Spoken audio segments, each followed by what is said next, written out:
이 시간에 함께 하신 여러분들에게 하나님의 놀라운 은혜와 축복이 함께 하시기를 소망합니다. 이 시간 하나님의 영광만이 드러나는 귀한 축복의 시간이 되시기를 소망합니다. 오늘 말씀은요, 마태복음 17장 1절에서 13절 말씀이에요. 이 말씀을 보면요, 여세 후에 예수님께서 베드로와 야고보와 그 형제 요한을 데리고 따로 산 높이 올라갑니다. 산 높이 올라가서 예수님께서 그들에게 변형된 모습, 그러니까 거룩한 모습, 광채의 모습을 그들에게 보여줍니다. 보여주고요, 또 그 예수님께서 또 모세와 엘리야와 이래 말하는 것을 그들이 보게 됩니다.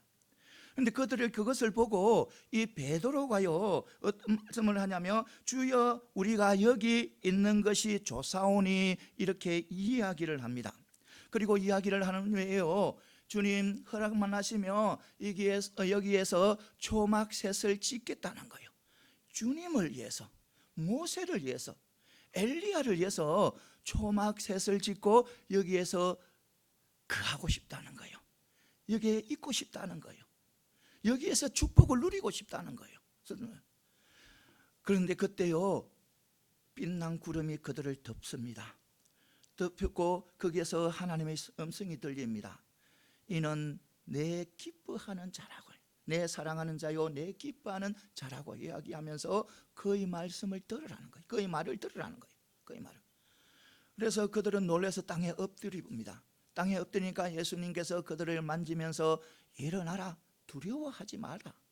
일어나서 두려워하지 마라. 그래서 그들이 고개를 들고 보니까 모세와 엘리야는 보이지 않고 오직 예수님만이 보이는 거예요. 근데 예수님께서 그런 지금 상태가 어떤 상태냐면, 그 변화된 상태를 보니까 너무 황홀하고 너무 좋고 저기들이 어떻게 할 줄 모르는 그런 상태예요. 그런 상태에서 예수님께서는 그대로 그들을 데리고 어디로 내려오나? 세상으로 내려오는 거예요. 내려오면서 명령을 하는 거예요. 산에서 보았던 모든 것을 인자가 죽은 자로부터 살아나기 전까지는 이것을 알리지 마라 하는 거예요. 이야기하지 마라 하는 거예요. 그러니까 이 또 제자들이 그러면 인자가 메시아가 오기 전에 그래서 엘리야가 먼저 오신다고 하셨는데 어떻습니까? 어떻습니까? 묻는 거예요. 어떻게 되었습니까? 묻는 거예요. 그러니까요, 예수님께서 와야 된다는 거예요. 와서 모든 것을 회복해야 된다는 거예요. 그런데 왔다는 거예요. 왔다는 거예요. 왔는데 사람들이 그를 알아보지 못하고 임의로 대했다는 거예요. 임의로. 나중에 자신도 그처럼 대하고 고난을 받는다는 거예요. 임의로 대한 사람들이 자기를 임의로 대하고 고난을 받게 된다는 거예요. 그 소리를 들은 제자들이 바로 엘리야가 세례 요한이라는 것을 깨닫게 되는 거예요. 오늘 이 말씀이에요. 오늘 이 말씀을 통해서 몇 가지 은혜 받는 귀한 축복의 시간이 되시기를 소망합니다. 먼저 우리는 하나님께서 우리에게 사명을 주실 때는 반드시 이길 능력과 힘을 같이 주신다는 거예요. 이거 분명히 믿으시기 바랍니다. 우리 하나님께서는 우리가 이 세상 살아가면서 성도의 삶을 살아가도록 성도로 삼아 주시잖아요. 그러면 우리 하나님께서는 성도로 살아갈 수 있는 우리에게 힘과 능력을 주신다는 거예요. 그리고 오늘 1절에 보면 엿새 후에 예수께서 베드로와 야고보와 그 형제 요한을 데리고 따로 높은 산에 올라갔다, 이렇게 말씀하고 있습니다. 엿새 후라는 것은 예수님께서 십자가의 순환을 공개적으로 지금까지 숨겨왔습니다. 숨겨왔는데 공개적으로 이래 말한 후 말하고 엿새가 지난 날을 이야기하는 거예요. 그러니까 예수님께서 예수님의 순환을, 그러니까 예수님의 십자가의 순환을 공개적으로 이야기를 한 후에, 공판 후에 이 제자 3명을 데리고, 그러니까 베드로와 야고보와 그 형제 요한을 데리고 땅 높은 곳에 올라가서 올라가서 자신의 변형된 모습을 보이는 광채 영광스러운 모습을 보여주는 거예요. 사랑하는 성도 여러분, 그러니까 우리는 이런 바로 은혜를 누릴 수 있는 그런 믿음의 백성들이 되시기를 소망합니다. 우리의 삶 속에서 영광된 하나님의 모습을 보는 그런 믿음의 백성들이 다 되시기를 소망합니다.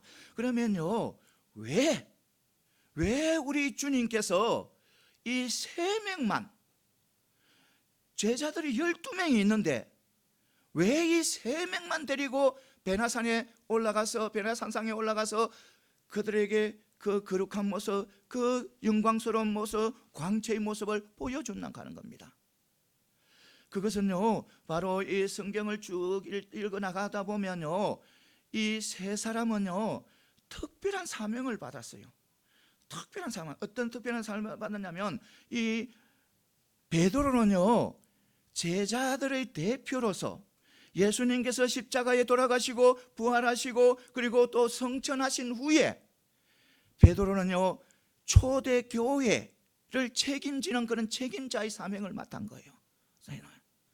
그리고요 이 야고보는요 12 사도들 중에서 가장 먼저 순교의 자리에 들어가는 그런 사명을 주신 거예요. 그리고요 요한은요 제자들 중에 마지막까지 남아서 예수님의 계시를 전해야 되는 거예요. 그러니까 요한계시록을 써야 되는 거예요. 그런 특별한 사명을 맡은 거예요. 그런데 문제는요, 그런 특별한 사명을 맡은 이들이요 예수님의 메시아적인 그런 사명을, 그런 사역을 세상적인 생각으로 지금 생각하고 있는 거예요. 바로 다른 사람과 똑같은 정치적 메시아로 생각을 하고 있는 거예요, 이 제자들이.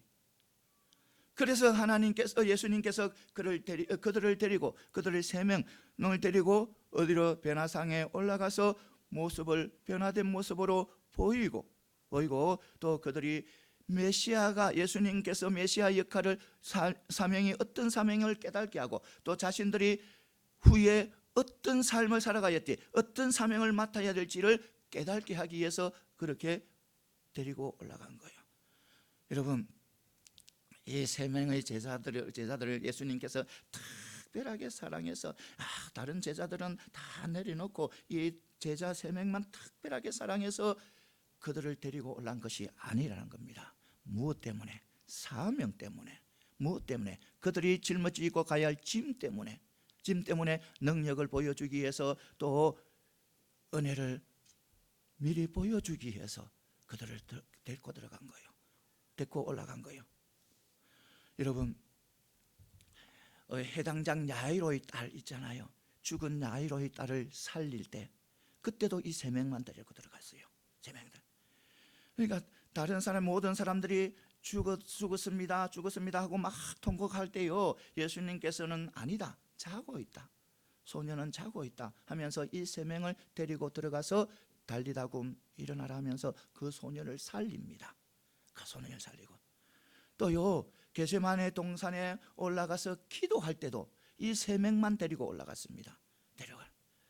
그것이 목적이 뭐냐면, 이 베나산의 목적과 같이 그들에게 특별한 사명이 있기 때문에 은혜를 받고, 또 그 예수님의 메시아 사역을 알고 자신들이 어떤 사명을 가지고 살아가야 될지를 깨닫게 하기 위해서 그렇게 데리고 가신 겁니다.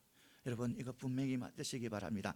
하나님께 은혜를 주시고 또 사명을 주시면 반드시 그것을 감당할 수 있는 힘과 능력을 주신다는 거, 이것을 분명히 믿고 나가는 저와 여러분들이 다 되시기를 소망합니다. 그래서 우리가 이 세상 살아가잖아요. 믿는 사람으로서 세상 사람들과 함께 살아가고 또 성도로서의 삶을 살아가잖아요. 그럴 때 보면, 어떤 데는 보면 정말 힘들 때가 있어요. 정말 내가 주지 않고 싶을 때가 있는 거예요.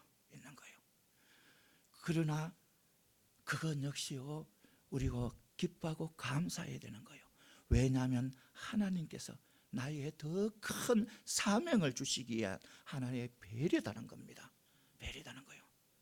그리고요 또 우리가 세상에 살아가다면, 믿음의 백성으로서 살아가다 보면 때로는 이 신앙생활 하다 보면 더 다른 사람보다 더 큰 축복을 얻을 수 있어요. 하나님께서 부어줄 수도 있어요. 물질적으로, 건세적으로, 또 어떤 것으로 통해서 엄청난 축복을 부어줄 수도 있어요. 그런데요, 그것을 가지고요, 우리 성도들은요, 절대로 교만해서는 안 되는 거예요. 절대로 자만해서도 안 되는 거예요.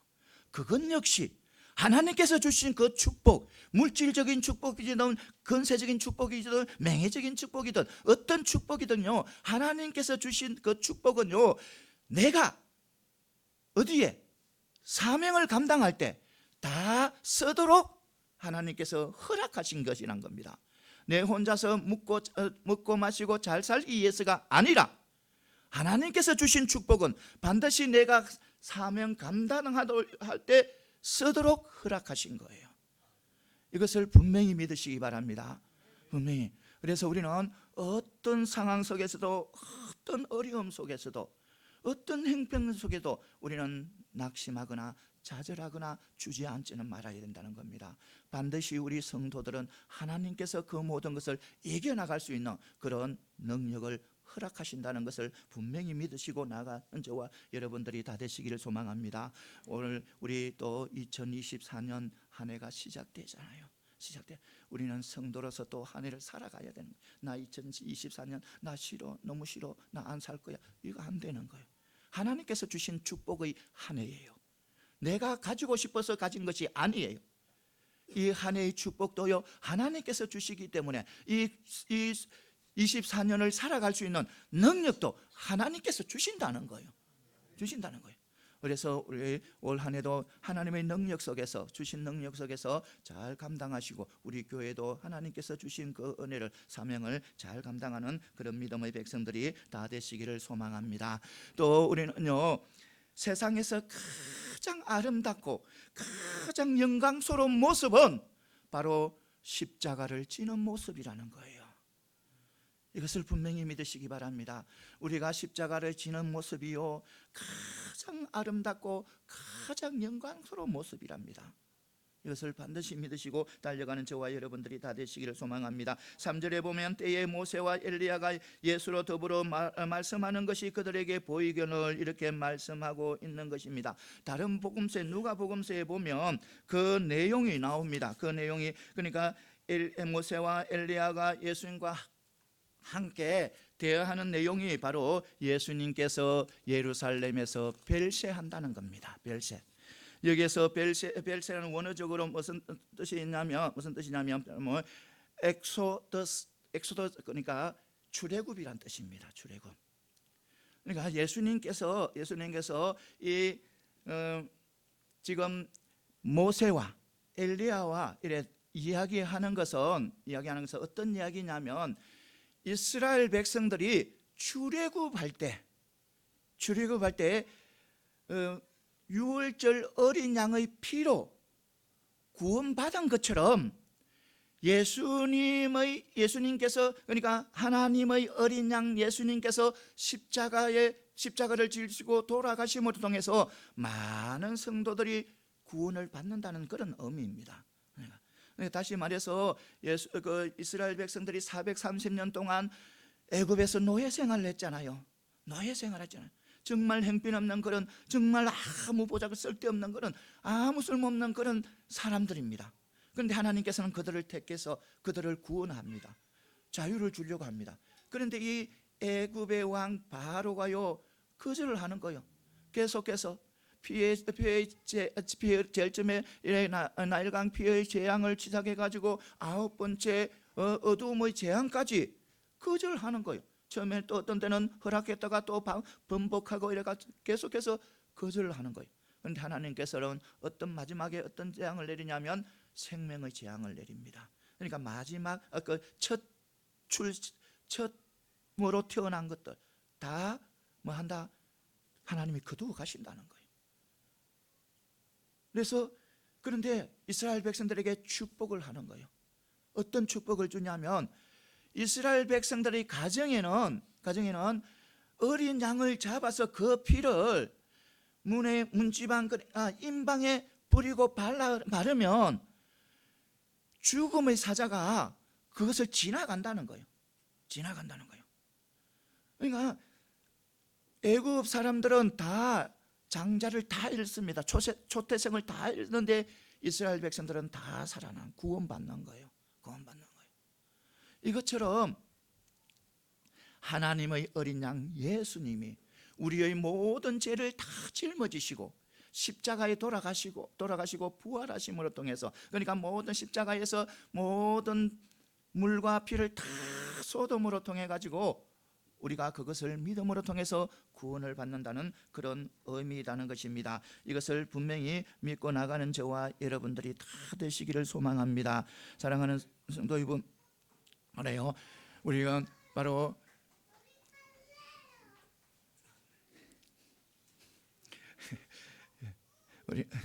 우리는 바로 이런 예수님께서 이래 제자들 세 명의 제자들과 그 높은 산에 올라가서 바로 모세와 엘리야와 이래 대화함으로 통해서 또 그들이 또 그 무슨 대화를 하는 것을 알므로 통해 가지고 그들이 바로 또 자기들의 사명을 깨달은 거예요. 예수님께서 모세와 또 엘리야와 대화하는 것을 듣고 예수님의 사역이 어떤 사역이고 무엇을 해야 되고 또 자신들이 어떤 나중에 어떤 사명을 가지고 달려가야 할지 깨달은 것이에요. 여러분들도 우리의 삶을 깨달은 저와 여러분들이 다 되시기를 소망합니다. 사랑하는 성도 여러분, 그래요. 그렇다면 지금 이 예수님께서 어떤 상태에 있어요? 지금 어떤 상태에 있는 거예요? 변화된 상태잖아요. 변화되가 있고 지금 거룩하고 정말 영화로운 그런 상태예요. 광채가 빛나는 그런 상태예요. 그런 상태예요. 여러분, 그런 상태에서 지금 대화하고 있는 내용이 뭡니까? 대화는 십자가, 그러니까 십자가의 고난과 죽음에 대해서 이야기하고 있잖아요. 죽음에 대해서 있어요. 그러니까 거룩한 그 모습에서 죽음에 대해서 이야기해요. 사실요, 세상 왕들은 그 화려한 옷을 입고 또 그들의 영광을 누릴 때 또 금으로 된 술잔에 술을 따르고 영광을 누릴 때 그들은 어떤 이야기를 합니까? 정복 이야기, 또 쾌락 이야기, 이런 걸 이야기하잖아요. 이런 게 한데, 그런데 우리 주님, 만왕의 주님, 모든 왕 중의 왕이신 우리 주님께서 어떤 이야기를 합니까? 그 거룩한 그 모습으로, 정말 온전한 그 모습으로 어떤 이야기를 하냐면 바로 십자가 이야기를 하잖아요. 십자가예요. 그러니까 하늘나라에서는 바로 왕과 종이 하나라는 거예요. 우리 주님이 지금 보여주고 있는 거예요. 그것을 거룩하고 변환된 영광스러운 광채의 그 모습, 왕된 모습하고, 그리고 십자가를 지어야 되는 그 모습하고는 하나라는 거예요. 하나. 그러니까 왕의 모습하고 왕하고 종하고는 하늘나라에서는 하나란 거예요. 하나. 세상에서는 왕과 종은 너무 먼 관계잖아요. 하늘과 땅 관계잖아요. 접근할 수 없는 그런 관계잖아요. 그러니까 하늘나라는 다르다는 거예요. 하늘나라는 바로 똑같다는 거예요. 왕과 종이. 그러니까 성령 안에서는 영광과 고난이 동일하다는 거예요. 이것을 분명히 믿고 나가는 저와 여러분들이 다 되시기를 소망합니다. 그래서 우리는 바로 낮은 데로 내려가야 된다는 겁니다. 낮은 데로. 예수님께서 이 땅에 오셔서 십자가를 지셨잖아요. 십자가를 지심으로 통해서 십자가를 지셨잖아요. 그리고 우리도 낮은 데 가서 우리는 바로 그 모습으로 살아가야 된다는 거예요. 세상은 화려한 옷을 입고 파티에 참석해서 이래 또 건세와 돈과 쾌락을 이야기하지만 우리는 그들을 위해서 눈물을 흘릴 줄 알아야 되고 그들을 위해서 기도하는 그런 사람이 되어야 된다는 겁니다. 이것을 분명히 믿으시기 바랍니다. 세상은 지금 가면 갈수록 더욱더 혼탁해지고 더욱더 어려워져요. 우리 믿음의 백성들이요 정말 살아가기에 힘든 세상이 되어버렸어요. 이게서도 악한 것이고 저게 가도 악한 것이 있고 앞뒤로 가도 뒤로 돌아보도 악한 것이 있는 것이 지금 세상이에요.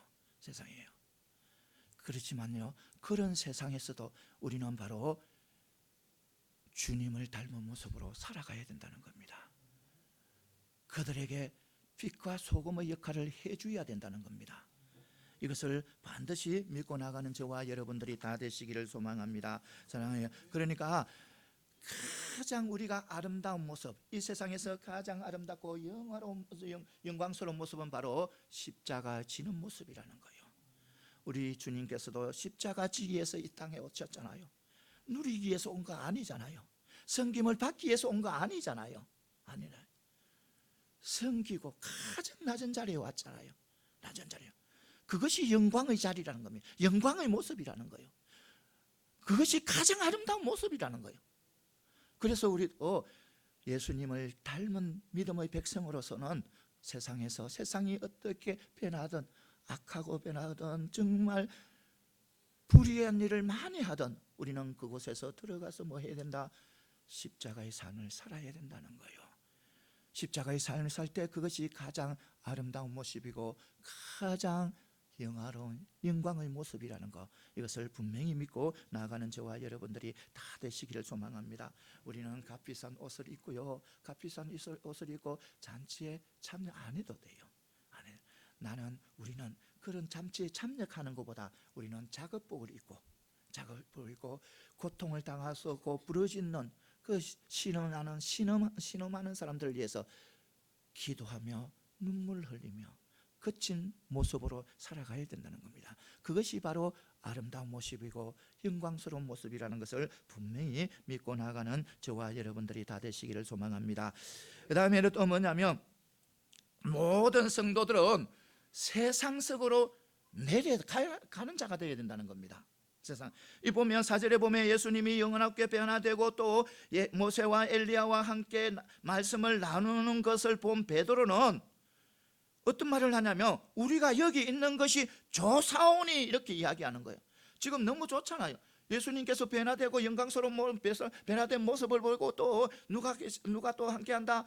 모세도 있고 엘리야도 있고 지금 그곳에 엄청난 축복이 있는 거예요. 그래서 이 베드로가요 거기에서 있는 것이 좋다고 하는 거예요. 좋다.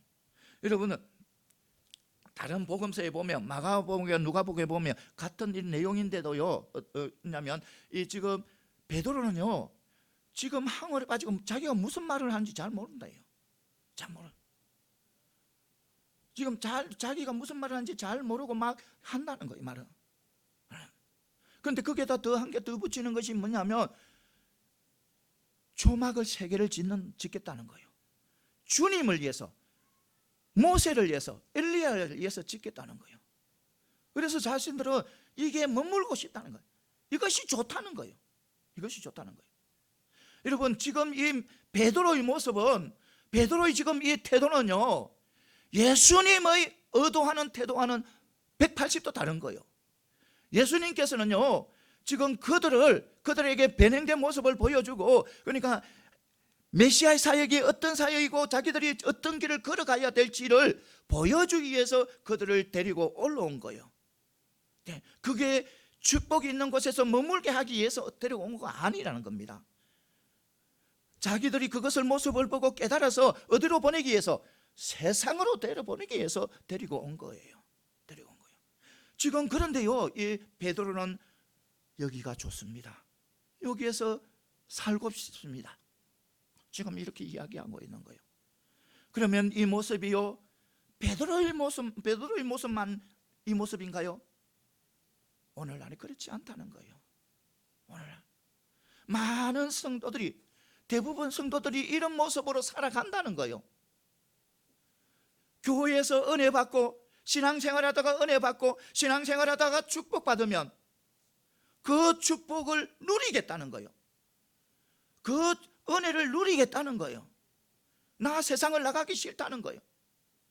여기에서 그만 이것이 좋습니다 하면서 그 축복만 누리려고 하는 거예요. 그런 사람들이 많다는 거예요. 하나님께서 축복을 주시고 신앙생활을 하면서 내가 하나님께 축복을 받고 하나님 앞에 은혜 받은 것을 바로 무하기 위해서, 세상에 내보내기 위해서, 세상에서 가서 사명을 감당하기 위해서 은혜를 주시고 축복을 주신 거예요. 그런데 지금 베드로는 그렇지 않은 거예요. 지금 거기에서 누리고 살겠다는 거예요. 이거 분명히 믿으시기 바랍니다.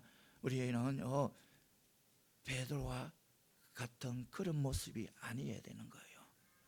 우리가 은혜를 받았으면, 축복을 받았으면, 축복을 더욱더 많이 받았으면 더욱더 세상을 향해서 나아가야 되는 거예요. 나가서 그것을 나누고 또 성도의 삶을 살아가야 된다는 것입니다. 이것을 분명히 믿고 나아가는 저와 여러분들이 다 되시기를 소망합니다.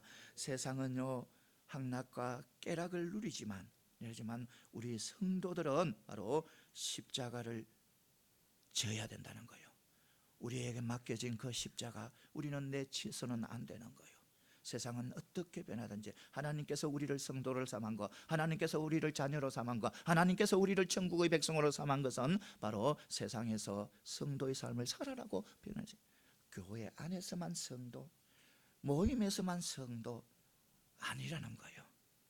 세상에서 교회에 있으면 성도면 세상에서도 성도가 돼야 되는 거예요. 성도가. 그런데 우리는 그런 모습을 못 살아가는 거예요. 교회 안에서만 성도의 삶을 살아가고 세상에서는 그런 모습이 안 보이는 거예요. 욕심 부리고 탐하고 짜증내고 싸우고 다투고 욕하고, 그런 모습은 성도의 모습이 아닌 거예요. 하나님의 자녀의 모습이 아닌 거예요. 이것을 분명히 하시고 우리는 언제나 세상 속으로 우리가 내려가야 되는데 우리는 하나님이 주신 은혜를 나눌 수 있는 그런 삶을 살아야 된다는 거 분명히 믿고 나가는 저와 여러분들이 다 되시기를 소망합니다. 사랑하는 성도 여러분, 그 다음에 또 뭐냐면 축복과 은사는 절제할 때 더욱 가치를 이래 발휘한다는 거예요. 축복과, 그러니까 하나님께서 주신 그 축복, 하나님께서 주신 그 은사 절제할 때 더욱더 큰 이런 가치를 발휘한다는 거예요. 9절에 보면 예수님께서 제자들을 향하여 인자가 죽은 자 가운데서 살아나기 전에는 모든 것을 아무에도 알리지 말아야 했어요. 알리마다. 예수님께서 제자들이 산 위에서 본 모든 것을 주님께서 고난당하고 십자가에 돌아가시고 부활하실 때까지 누구에게도 알리지 말라는 거예요. 이야기하지 말라는 거예요. 그것은 바로 주님께서 그렇지 않아도 이 백성들이요, 주님을 정치적 메시아로 보고 있어요. 왕으로 모셔서 로마에서 해방되고 자기들이 하나님을 섬기고 나갈 수 있는 그런 하도록 하는 그런 정치적 메시아로 예수님을 본 거예요. 그런 상황에서 지금 베나산상에서 일어난 그 일들을 부활하기 전에 그것을 알리게 되면요, 생각지도 못한 그런 일들이 일어날 수도 있다는 거예요. 그래서 입을 단속하는 거예요. 예수님께서 하지 말라는 거예요. 이야기하지 말라는 거예요. 예수님께서 그랬잖아요. 예수님께서 메시아란 자신이 메시아라는 거, 또 자신이 십자가를 지려고 하려는 거, 그것도 때가 돼서 이야기했잖아요. 때가 돼서 계시를 했잖아요. 지금 산상에서 이 모든 일들을 때가 돼서 이야기하라는 거예요. 그 때는 자신이 부활하고 난 후라는 거예요. 그때까지는 입을 봉해 있으라는 거예요. 봉해 있으라는 거예요. 그러니까 뭐냐면 바로 우리 하나님께서 주신 그 축복과 은사는요, 그 축복과 은사는 바로 우리가 그것을 자랑하고 또 그것을 내 어떤 것에 누리기 위해서 사용해서는 안 된다는 거예요. 안 된다는 거예요. 그러니까 예수님께서는 아무리 막 특별한 계시라도 그것이 때가 되지 않으면 알리지 말라는 거예요. 알리지 말라는 거예요. 그래서 우리는 거기서 교훈을 얻을 수 있는 것은 우리가 조금 전에 이야기했듯이 하나님께서 주신 큰 축복과 은사를 절제하라는 그런 은사예요. 그러니까 그런 교훈을 받을 수. 그러니까 우리는요, 보통 보면 다 어느 누구든 다 하나님께서 축복해 주시고 하나님께서 조그만 은혜를 주시면요, 그것을 자랑기로 삼아서 막 자랑을 합니다. 자랑하고 또 허영심을 드러내는 거예요. 네. 절대로 그래서는 안 된다는 거예요. 하나님이 주신 축복과 하나님이 주신 은혜는 나의 자랑과 나의 허영심을 드러내는 것이 아니고 바로 하나님의 일에 내 자신의 신앙을 성숙을 위해서 또 교회에 덕을 끼치기 위해서 또 전도하는 데 또 효과적으로 하기 위해서 하나님께서 주신 것이라는 겁니다. 이것을 분명히 믿고 나가는 저와 여러분들이 다 되시기를 소망합니다. 그래서 어떤 하나님께서 주신 그 축복과 은사는 바로 내가 내 자랑으로 내 어떤 허영심으로 드러내서는 안 되는 거예요. 여러분 예를 한번 들어볼게요. 뭐냐면 어느 누구가 방언을 받았다. 그런데 방언을 받았으면 그것을 절제하고 그것이 필요할 때 방언을 하면 되는데 보통 방언 받은 사람들은요, 시도 때도 없어요. 장소도 가지지 않아요. 방언을 막 해야 되는 거예요. 그요 하나님의 영광을 가리는 겁니다. 어떤 사람들은 저 보면 기도회를 하다 보면요, 바로 이 목사님 앞에서 기도하는데 자신은 방언 받았다 이게예요. 방언 받았으니까 큰 소리 하는 거예요. 큰 소리, 얼마나 큰 소리냐면 이 조그만 교회가 아니고 큰 교회 저 뒤쪽에서 좌측 우측에서 다 들리도록 기도도 못하도록 그런 큰 소리를 하는 거예요.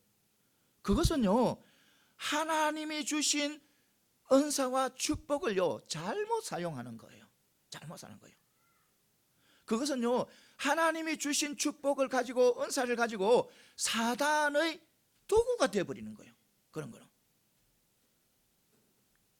여러분 고린도 교회 알잖아요. 고린도 교회에서 은사가 많았잖아요. 고린도 교회에서는 참 은사가 많았어요. 여러 은사들이 있었어요.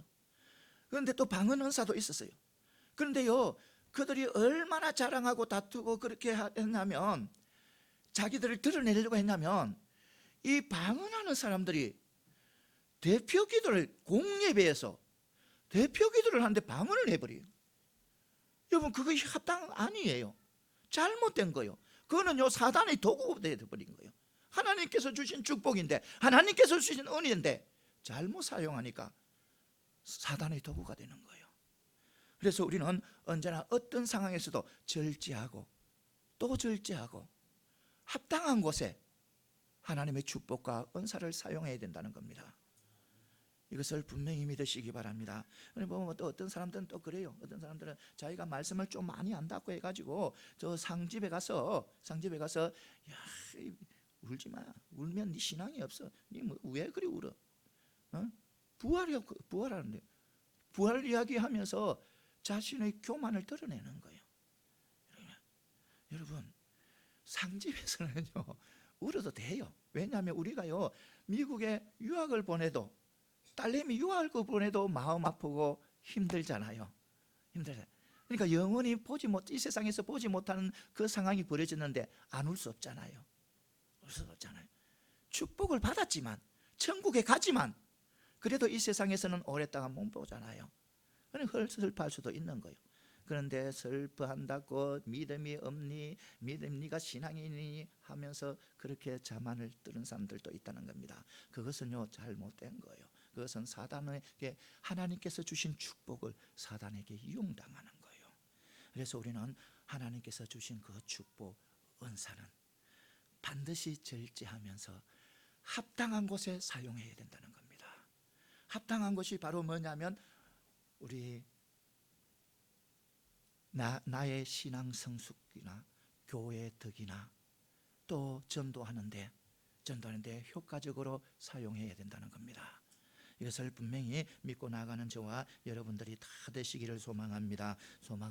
그 다음에 마지막으로 뭐냐면 하나님을 바로 섬기려면 영적인 눈을 떠야 된다는 겁니다. 영적인 눈.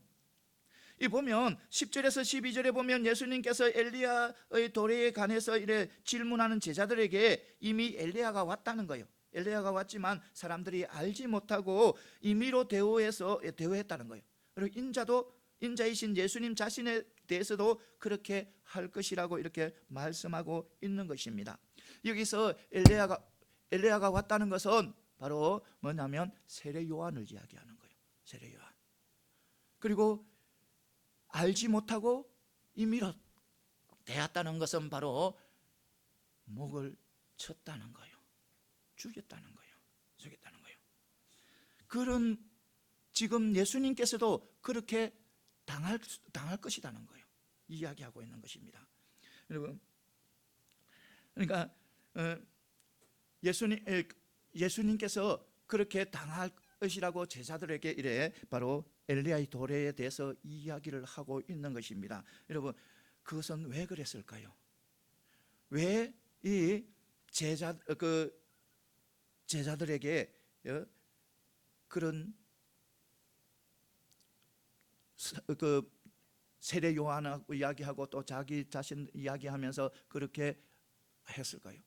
그리고 또 그 제자들은 또 백성들은 엘리야를 기다리고 또 메시아를 기다리는 그들이 왜 또 엘리야를 알아보지 못하고, 그러니까 그 세례 요한을 알아보지 못하고 또 메시아이신 예수를 알아보지 못하고 그런 죽음으로 내몰아는 거예요.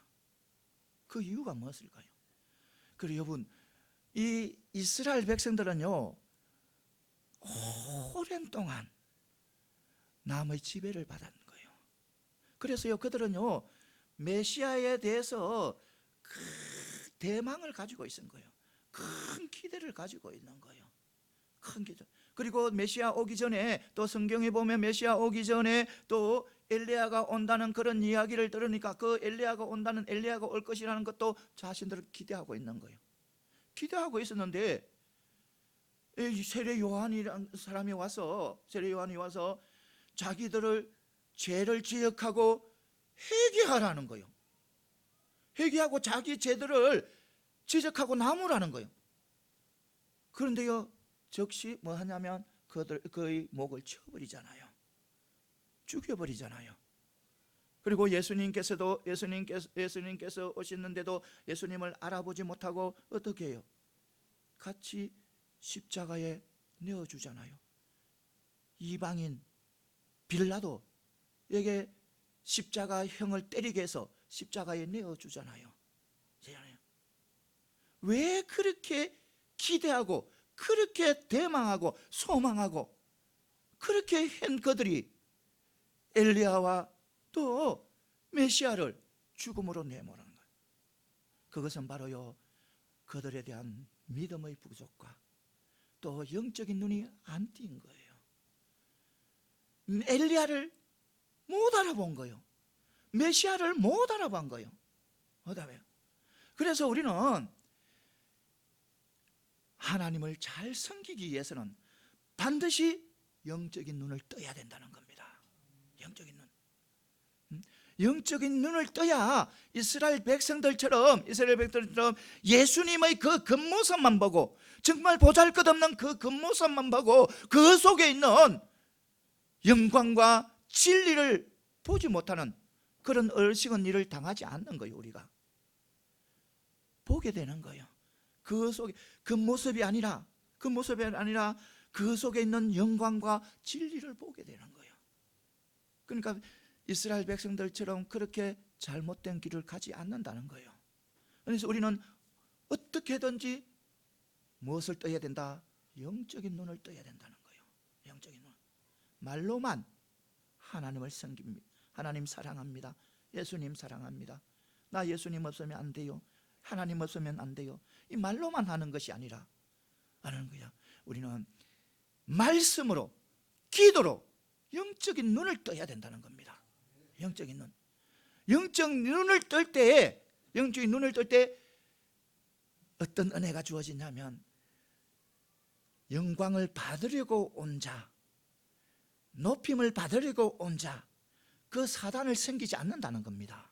우리가 영적인 눈을 뜰 때 그 높임을 받고 군림하려고 온 그 사단을 섬기지 않고 낮고 낮은 자리에, 희생의 자리에, 섬김의 자리에 온 예수님을 섬기게 된다는 겁니다. 이것을 반드시 믿고 나가는 저와 여러분들이 다 되시기를 소망합니다. 우리는 사랑하는 성도 여러분, 영적인 눈을 뜨기 위해서는 우리는 반드시 무엇을 해야 된다? 말씀을 읽고 또 읽어야 되는 거예요. 또 기도하고 또 기도해야 되는 거예요. 여러분, 말씀 안 읽고 기도 안 하고 영적인 눈을 뜨려고 하는 사람들요, 정말 교만하고 정말 욕심쟁이에요. 욕심쟁이. 우리가요, 정말 영적인 눈을 뜨고 바로 하나님을 섬기기를 원한다면 반드시 기도의 자리에 앉아야 되는 거예요. 기도의 자리에 앉아야 하고 반드시 말씀 묵상해야 되는 거예요. 말씀 읽어야 되는 거예요. 올해부터 우리 교회에 성경 백독 대행진이 시작되잖아요. 한 사람도 빠짐없이 거기에 참여하시기 바랍니다. 참여해서 이번에 정말 많이 읽고 또 읽어 한독, 두독, 삼독, 열독까지도 읽을 수 있는, 그래서 정말 영적 눈이 떠서 영적 눈에서 하나님을 잘 섬길 수 있는 그런 믿음의 백성들이 다 되시기를 소망합니다. 그리고 또 우리 이번에 또 올해는 또 다시 시작하잖아요. 기도회 매월 첫 토요일은 전 가족 기도의 날이란 거. 이거 어제 참 많이 와서 너무 감사합니다. 참 많이 와가지고 감사하고요. 그리고 그 기도에 늘 함께 하셔서 늘 기도 자리에 하루에 3번, 5번, 10번이라도 우리는 기도해야 돼요. 기도 없으면 살아갈 수가 없나요? 기도 없으면 하나님을 잘 섬길 수가 없어요. 영적인 눈을 뜰 수가 없는 거예요. 이것을 분명히 하시고, 여러분, 우리 하나님께서 올해 한 해 허락하셔서요, 내가 얻고 싶어서 올 한 해 얻은 거 아니에요. 하나님께서 허락하신 한 해예요. 축복의 한 해입니다. 축복의 한 해. 그래서 우리는 올 한 해를 믿는 자로서, 성도로서 정말 아름다운 모습을 하나님 앞에 올려드리는 저와 여러분들이 다 되시기를 소망합니다.